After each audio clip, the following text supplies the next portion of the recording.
that. Imagine. Okay.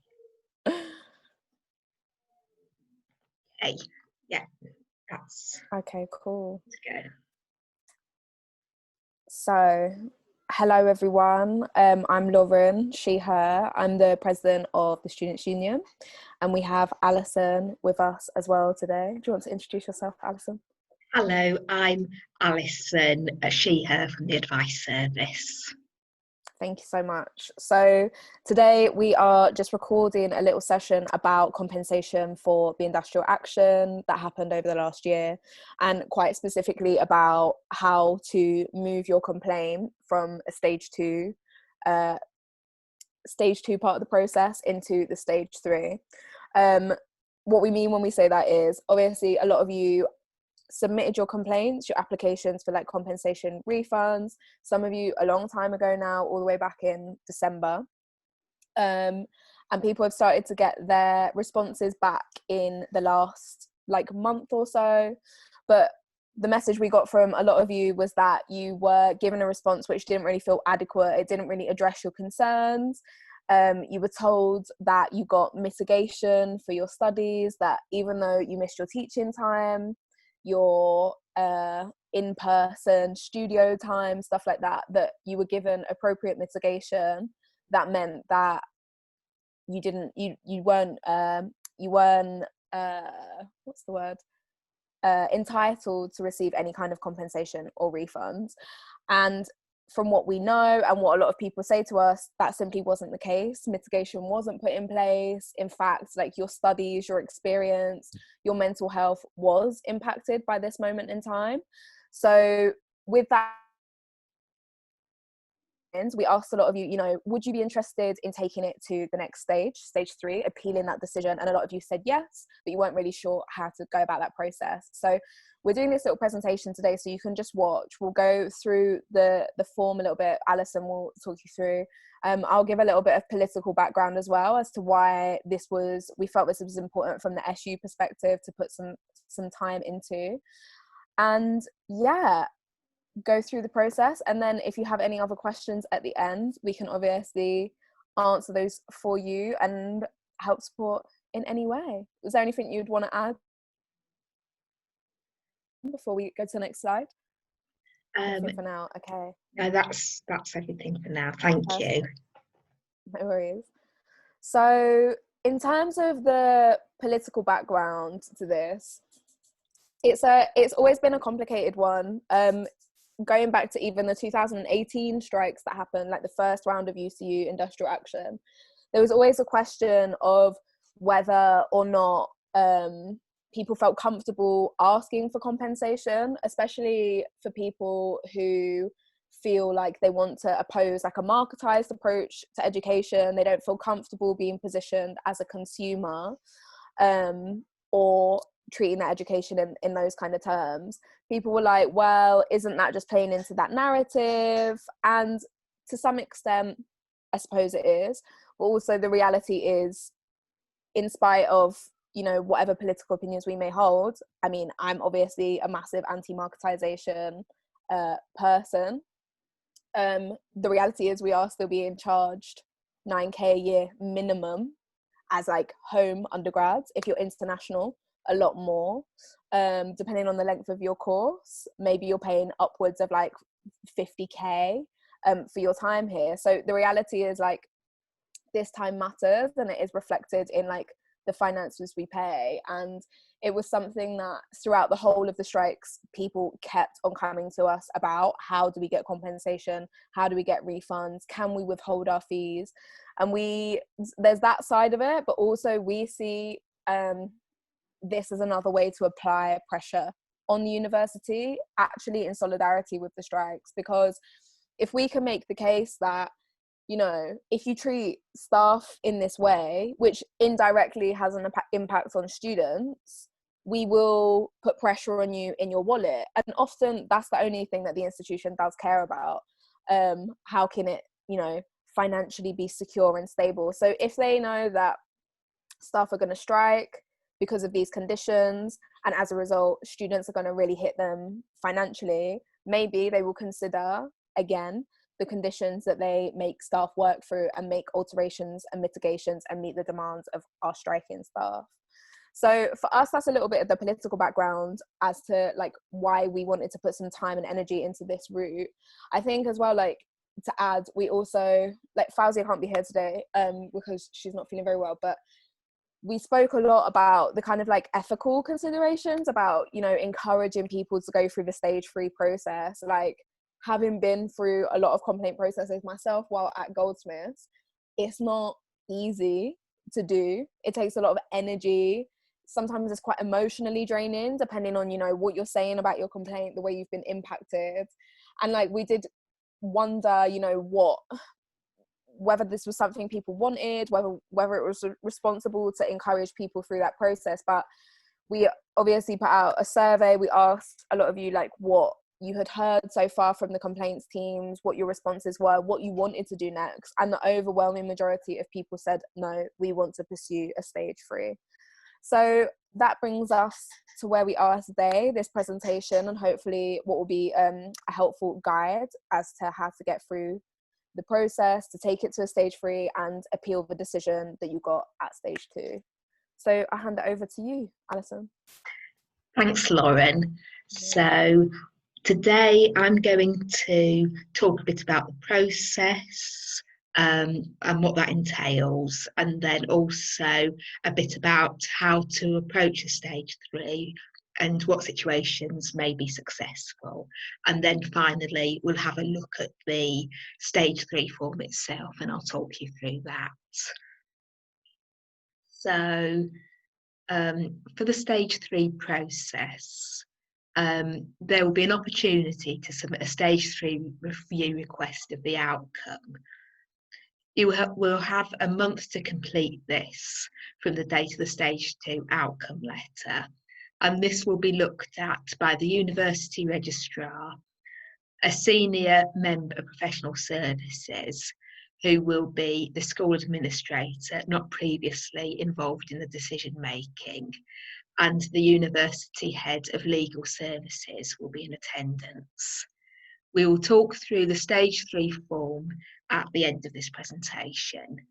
And if you're unhappy with the stage 3 decision, you will be able to raise it with the OIA. And this is the Higher Education Ombudsman, and they are independent of the university, and they can look at complaints once they've gone through the stage 3 process. So how should I approach the stage 3 form? The stage 3 form should be a response to the stage 2 letter. So what I find can be helpful for students to do is to compare the stage 2 form that they submitted and the response they've got from the university, and to highlight any sections of the stage 3 response that were inaccurate, and highlight any sections of the stage 3 response that also don't respond to the stage 2 complaint adequately. So you might have said one thing in the stage 2 form, but the letter hasn't dealt with those points sufficiently and hasn't really engaged with the points you were making. And finally, to highlight any sections of the stage 2 form that have not been responded to at all in the letter. Then for the situations that may be successful, it's very difficult to say absolutely which situations will be successful and which won't be, but I'm going to talk through some previous cases that the OIA have looked at to give an idea about some of the decision making that the university is expected to follow. And also on the PowerPoint, there's a link to some of the case summaries there where you can read about those in a bit more detail. So something that the OIA seem very keen on making certain that the universities understand is that they need to deal with what are missed learning opportunities adequately. So in the case that I've got a link to there, the institution initially argued that the student should not receive any fee compensation because the university has mitigated the effect of the missed classes by not examining students on the content and putting material online, and just not examining students wasn't seen as sufficient mitigation of the missed learning opportunity, because really the assumption has to be that students will go to university to study and learn things, not purely to pass the exams. So not examining the students wasn't seen as adequate. So in this case, the student was given a refund of the notional cost of the teaching hours, and that was reduced by 50%. So the student got half the tuition fees back for the missed classes. Now, I wanted to talk a little bit more about that formula, because it's not always the case that the OIA will compensate students on that 50% formula. So there's two students to contrast here. So one's a first year's master's student and the other was a first year undergraduate student. So so when they were deciding how much to compensate the students, they decided that for the 1 year's master's students, they would get the full what was called the notional cost of the teaching hour. So that's basically 50% of the missed classes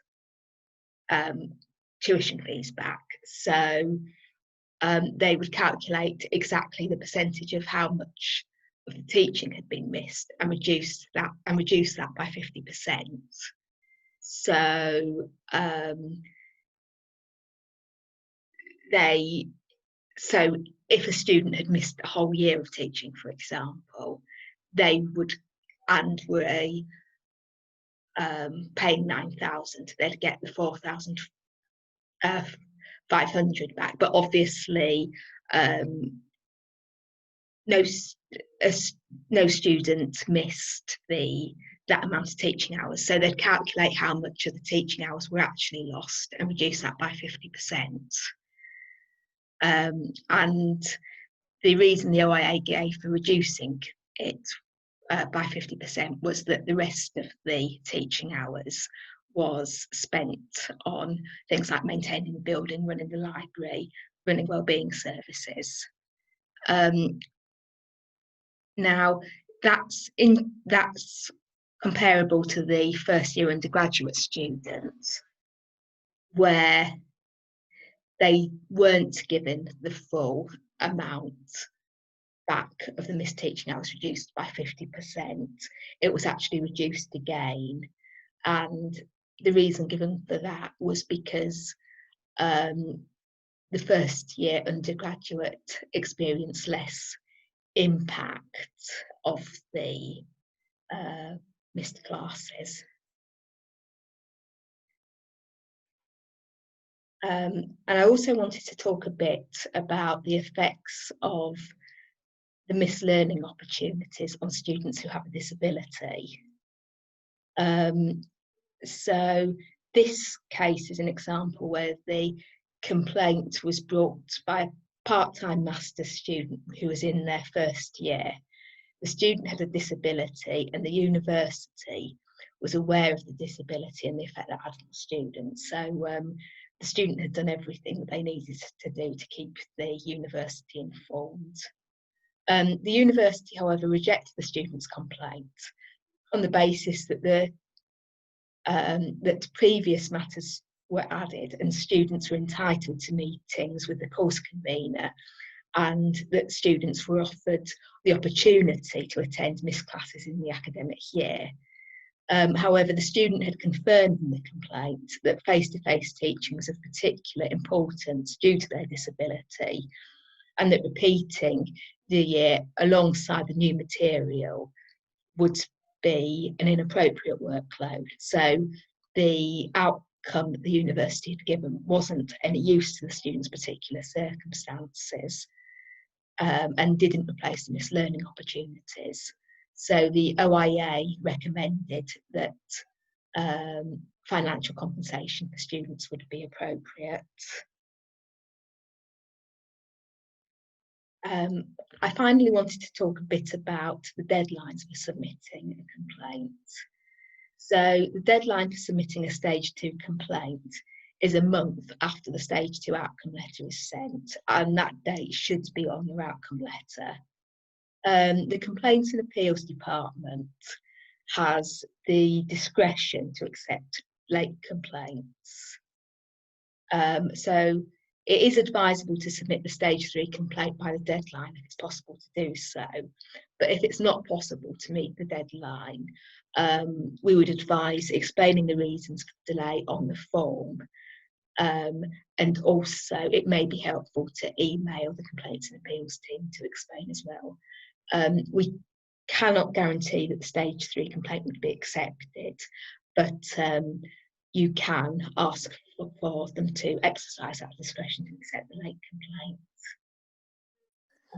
Say as well, Alison, just for anyone watching, like, we do think that in terms of the timelines that have been given, like, and the opportunities to appeal, we find that it's been quite problematic in the sense that you've all been waiting a really long time to hear back. The guidelines for when you should hear back from a complaint is maximum 3 months. That's right, isn't it, Alison? 3 months. Yes, I mean, yeah. It's 3 months for supposedly for doing the stage 2 and the stage 3. Okay, so bearing in mind some of about your complaints, and some of them were extended, but ultimately the point is the guidelines have been really lengthened quite a degree. So we have been in contact with the Complaints and Appeals team to say, you know, look, people have been waiting a really long time to get a response. Can you please be more lenient with the appeals time? And they've held quite strong and fast to the fact that no, it's going to be a month. It's obviously also the summer, so you won't be on your emails in the same way that you would ordinarily in term time. Maybe you just want a break. Is that intentional or not? Who can say? But obviously it's something that we have been pushing back on. We also think it's important for people to be able to get the opportunity to speak to the advice team, to seek guidance, and we've obviously been putting this together, but it's been a quick turnaround from people being given their responses and then a clock just ticking essentially. So as well, you could say as one of the reasons, like, you were waiting as well to speak to the advice team, but just to flag for review, because it is something that we think is like not fabulous from the institution.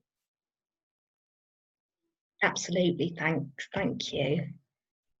So for the stage 3 industrial action form, I'm just going to take us to that, and then we'll have a look through that.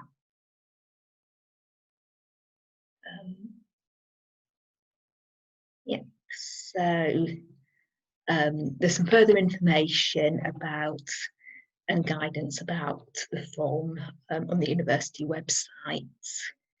But going to the form itself, you'll see that there's a fairly standard section for contact details and information about your course of study. And then there's an opportunity here to confirm what courses you're working in. So if you're a joint honours student, so for example art and art history, you could tick all that apply. So for example art. Alison, and has the screen come up on cultures. your, has the website come up on your screen? Because it's not shown for me, so I don't know if it will be on the recording. Oh right, okay. What I'll do then is I'll stop the screen share, and then I'll just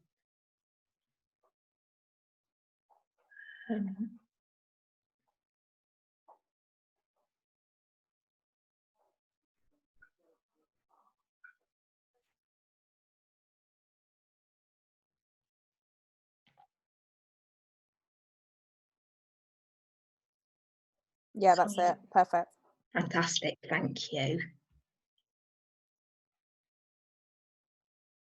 Then after departments, there's a section on the level of study and the year of study, and then questions about holding a Tier 4 visa and having a declared disability. Then the next section is specifically about the responding to the stage 2, so requesting the stage 3. So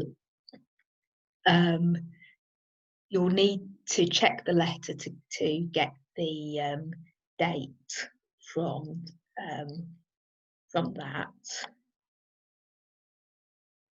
and then you'll need to take a ground for review. So these are the procedural irregularities in the investigation of the complaint.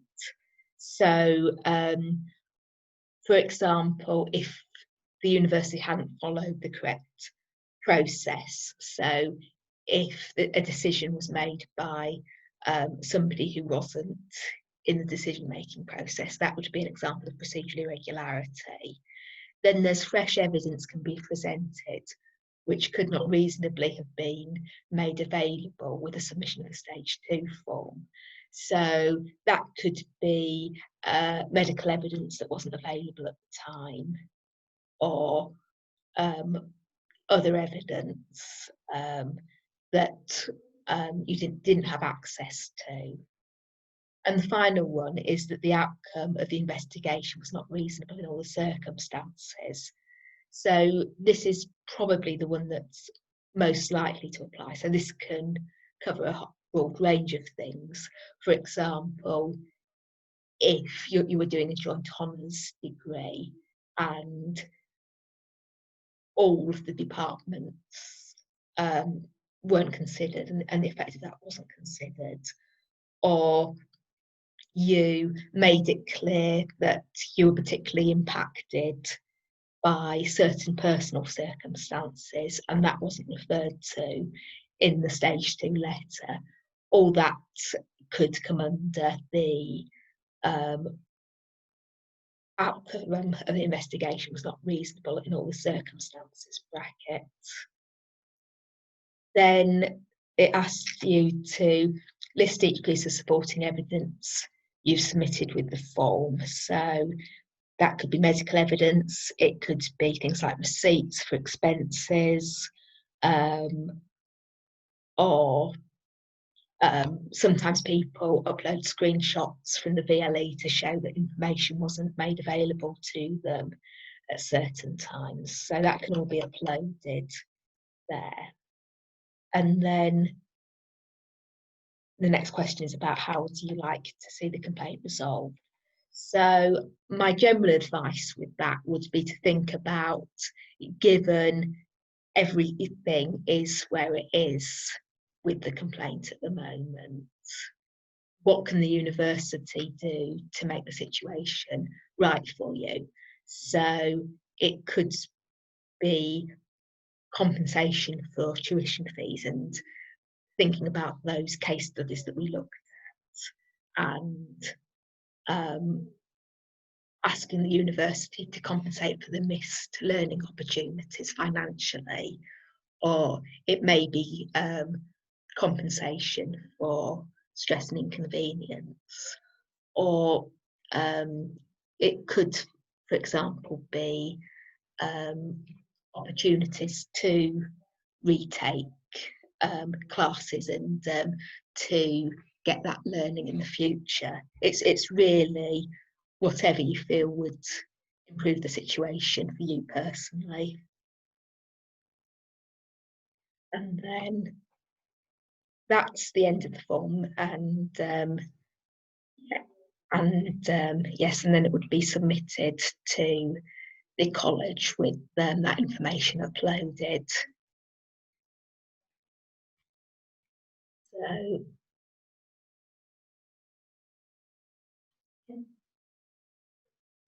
So that brings us to the end of the presentation. But if you have questions about the stage 3, do feel welcome to contact us. There's a form, contact form for the advice service on our website. So if you're able to use that and put as much detail as possible about your situation, your question, we'd be very happy to help. Thank you. And I think I'd just say, like, just to finish it off, is that don't lose hope. These systems are built to exhaust you and make you stop pushing. They're built to confuse you. We're here to try and support you and help you, like, realize whatever you want to realize through this process.